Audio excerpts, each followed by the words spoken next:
So hi guys, welcome to Roughnote IAS academy. So நம்ம வந்து 10th புக்கில் இருக்க அடுத்தடுத்த சீரீஸ் தான் நம்ம பார்த்துட்ருக்கோம். இப்போ பார்ட் 3ல இருக்க போகிறோம்.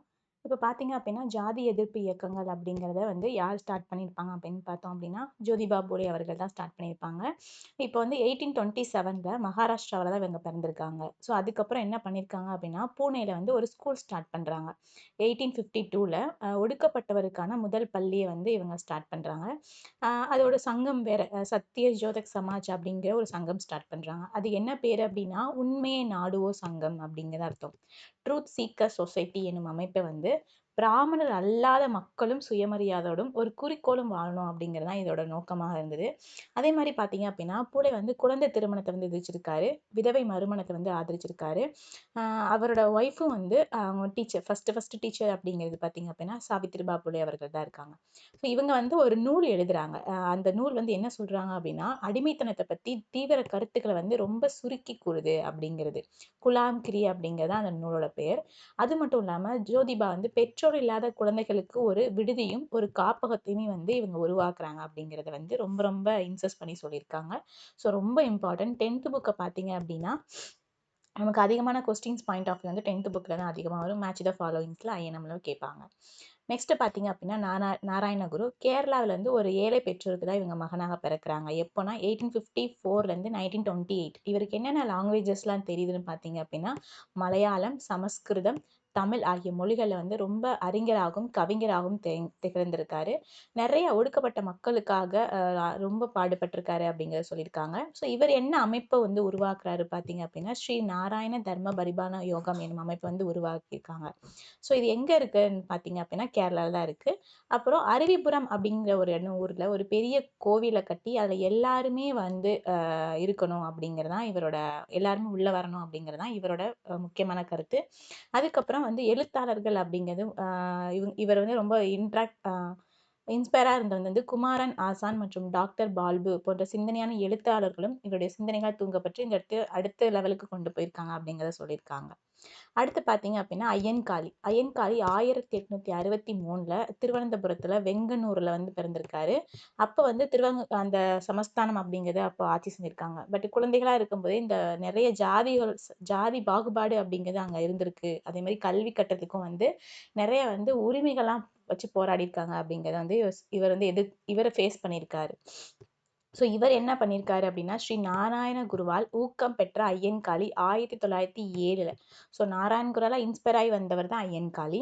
ஜாது ஜன பரிபாலன சங்கம் அப்படிங்கிறது, associations for the productions of poor என்னும் அமைப்பை உருவாக்கிறார். அதாவது ஏழை மக்கள் பாதுகாப்பு சங்கம் அப்படிங்கிற ஒரு சங்கத்தை வந்து ஸ்டார்ட் பண்ணுறாரு. இதான் வந்து ஜாதி மறுப்பு இயக்கம் அப்படிங்கிறது. அடுத்து பார்த்தீங்க அப்படின்னா, இஸ்லாமியருக்காக சில இயக்கங்கள், சீர்திருத்தங்கள் அப்படிங்கிறது ஸ்டார்ட் பண்ணியிருக்காங்க. 1857 புரட்சிக்கு பின்னர் இது எல்லாமே ஸ்டார்ட் ஆகுது.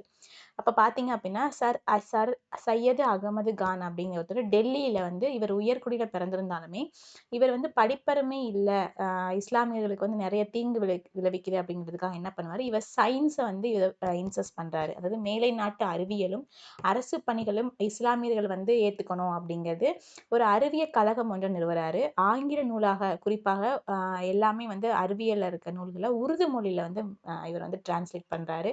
இங்கிலீஷில் இருக்கிறத வந்து உருது மொழியில் டிரான்ஸ்லேட் பண்ணுறாங்க. அப்போ தான் வந்து அவங்க படிக்க முடியும் அப்படிங்கிறதுக்காக. அதுக்கப்புறம் நிறைய இஸ்லாமியர்களுக்கு வந்து ஆங்கில கல்வியும் அதில் வந்து அதிகப்படியான கருத்துக்களும் அறிவுரைகளும் வந்து சொல்லுது. இதனால வந்து நம்ம பிரிட்டிஷோட நல்ல ஒரு உறவுகள் மேற்கொள்ளும் அப்படிங்கிறது வந்து இவரோட தியரியாக இருந்திருக்கு.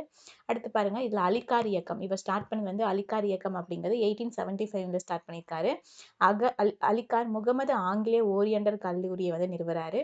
அலிகார் இயக்கம் அப்படிங்கப்பட்ட இந்த கல்லூரியை மையப்படுத்தி அப்பெயரை வந்து ஸ்டார்ட் பண்ணியிருக்காங்க. இது வந்து முஸ்லீம் கல்வி வரலாற்றில் ஒரு மிகப்பெரிய மைல்கல் அப்படின்னு சொல்லி சொல்றாங்க. அதுக்கப்புறம் பார்த்தீங்கன்னா 1920ல் வந்து இந்த கல்லூரி அப்படிங்கிறது யூனிவர்சிட்டியாக மாத்துறாங்க. இவர் வந்து சையத் அகமது கான் அவர்கள்.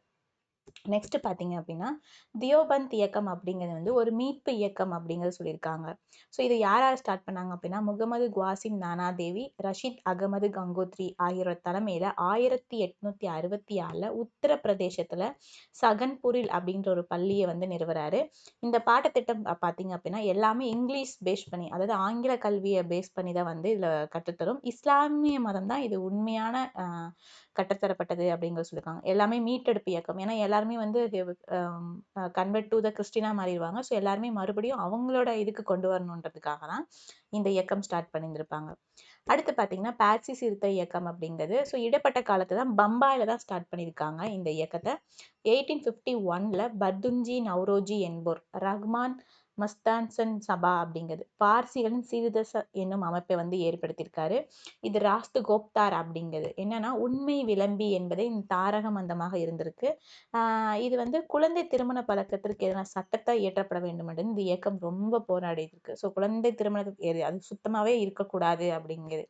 ஸோ சிறந்த தலைவர்கள் வந்து இந்த இது உருவாக்கி இருக்கிறது பார்த்தீங்கன்னா 2 பேர் பெரஷா மேத்தா அண்ட் தீன்சா வாஷா அப்படின்ற சிறந்த தலைவர்களை வந்து உருவாக்கி இருக்கதா இந்த இயக்கத்தோட ரொம்ப முக்கியமாக சொல்றாங்க. நெக்ஸ்ட் பாத்தீங்க அப்படின்னா சீக்கிய சிறுத்தை இயக்கம் நிரங்காரி ராம்தாரி அப்படிங்கிறது பஞ்சாப் சீக்கிய சமூகத்திலும் சீர்திருத்த முயற்சிகள் மேற்கொள்ளப்பட்டன. நிரந்தாரி இயக்கத்தின் தலைவரான பாபா தயால் தாஸ் அப்படிங்கிறது வந்து உருவமற்ற இறைவனை வழிபட வேண்டும் என்று வற்புறுத்தினார் அப்படிங்கிறதும், இன்னொருத்தர் வந்து பாபா ராம் சிங் அப்படிங்கிறது ராம்தாரி இயக்கம் அப்படிங்கிறது. இந்த 2 இயக்கமே வந்து சீக்கியர்கள்ட்ட ரொம்ப ஃபேமஸா இருக்கு அப்படிங்கிறது. ஸோ நாம்தாரி இயக்கம் அப்படிங்கிறது பார்த்தீங்க அப்படின்னா கிர்பான் வாளை தவிர எல்லாத்தையுமே வந்து வற்புறுத்தியது. வாளுக்கு பதிலாக லத்தியை வச்சுக்கணும் அப்படிங்கிறது கொடுத்துருக்காங்க. இந்த இயக்கத்துல வந்து முதல்ல ஆணும் பெண்ணும் சமம் அப்படிங்கிறது வந்து இந்த இயக்கம் வந்து நமக்கு முறைப்படுத்தியிருக்கு. அதே மாதிரி வரதட்சணை முறை எல்லா இயக்கமும் சொன்ன மாதிரி எல்லாமே வரதட்சணை முறை குழந்தை திருமணம் இது எல்லாத்தையுமே வந்து எல்லாத்தையுமே வந்து இவங்க அகெயின்ஸ்ட் பண்ணியிருக்காங்க. அதே மாதிரி அலிகா இயக்கத்தோட முன்னோடி என்னன்னா சிங் சபா அப்படிங்கிற ஒரு சீக்கியர் அப்படிங்கிற ஒரு ஸ்டார்ட் பண்ணியிருக்காங்க. அமிர்தசரஸ்ன்றப்பட்ட சிங் சபா ஒரு அமைப்பு தான் இருக்கிற ரொம்ப கொண்டு வந்தது அப்படிங்கிறதையும் நமக்கு சொல்லியிருக்காங்க.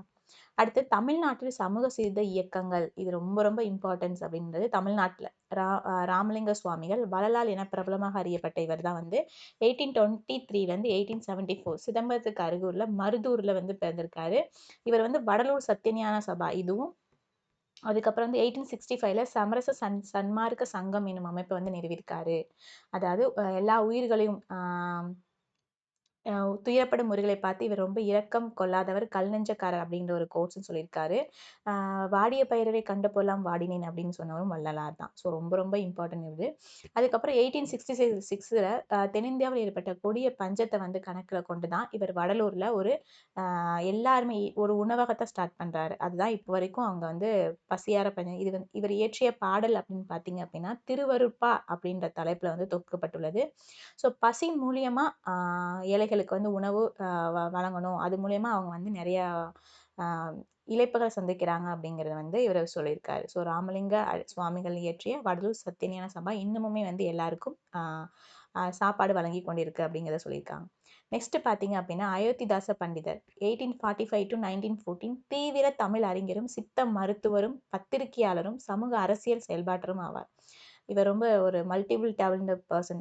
சென்னையில் தான் பிறந்திருக்காரு. தமிழ் ஆங்கிலம் சமஸ்கிருதம் பாலி ஆகிய மொழிகளில் புலமை பெற்றவராக இருக்க ரொம்ப சரளமாக பேசுவார். இவர் நடத்திய ஜாதியின் கொடியிலிருந்து ஒடுக்கப்பட்டவர் வந்து எல்லாருமே ஒடுக்கப்பட்டவர் தீண்டாமை எதிர்ப்பதற்காக ரொம்ப வந்து அகெயின்ஸ்டா குரல் கொடுத்திருக்காரு. கல்வியை வலிமை பெறுவதற்காக கருவியாக இவர் வந்து ஒடுக்கப்பட்டவருக்கு பல பள்ளிகளை வந்து ஸ்டார்ட் பண்ணியிருக்காரு. அதுவும் இல்லாம கோவில் நுழைவு ஆதரவுக்காக இவர் வந்து ஒரு சபா நிறுவியிருக்காரு. அது என்ன சபா அப்படின்னா அத்வானந்தா சபா என்னும் அமைப்பை வந்து இவர் நிறுவியிருக்காரு. 1882ல அயோத்திதாசியரும் ஜான் ரத்தினம் என்பவரும் திராவிட கழகம் என்னும் அமைப்பை நிறுவியிருப்பார். 2 பேர் சேர்ந்து திராவிட கழகம் அப்படிங்கிறது. அதுக்கப்புறம் 1885ல திராவிட பாண்டியன் என்னும் இதில் வந்து தொடங்கியிருக்காரு இவர். அதுக்கப்புறம் பார்த்தீங்க அப்படின்னா திராவிட மாகாண சபை அப்படிங்கிறது 1891ல இந்த முதல் மாநாட்டை வந்து எங்க ஸ்டார்ட் பண்ணியிருக்காருன்னா நீலகிரியில ஸ்டார்ட் பண்ணியிருக்காரு. அதுக்கப்புறம் பிரம்மன் ஞான சபை நிறுவிகள்ல ஒருவரான ஆல்காட் ஏற்படுத்திய தாக்கத்தின் விளைவாக இவர் என்ன பண்றாரு இலங்கைக்கு சென்று பௌத்தத்தை தழுவுறாரு. எப்போனா 1898ல. ஸோ இந்த பௌத்தத்தின் வழியை வந்து என்ன பண்றாருன்னா நிறைய சமய தத்துவங்களை வந்து கட்டமைப்பதற்காக ஒரு சங்கம் ஸ்டார்ட் பண்றாரு. அது எங்கன்னா சென்னையில தான் சாக்கிய பௌத்த சங்கம் அப்படிங்கிறது அயோத்திதாசர் தான் வந்து கொண்டு வந்திருப்பாரு. அது மூலியமா வந்து ஒரு பத்திரிகை வந்து ஸ்டார்ட் பண்ண வாராந்திர பத்திரிகை அப்படிங்கிறது. ஓகே 1907ல ஒரு பைசா தமிழன் என்ற பெயர்ல வந்து தொடங்கி அதை வந்து 14 வரைக்கும் இதை நடத்தி வந்திருக்காரு அப்படிங்கிறத சொல்லியிருக்காங்க. ஸோ இதே மாதிரி வீடியோஸ் வேணும்னா லைக் அண்ட் ஷேர் சப்ஸ்கிரைப் பண்ணுங்க. Thank you guys.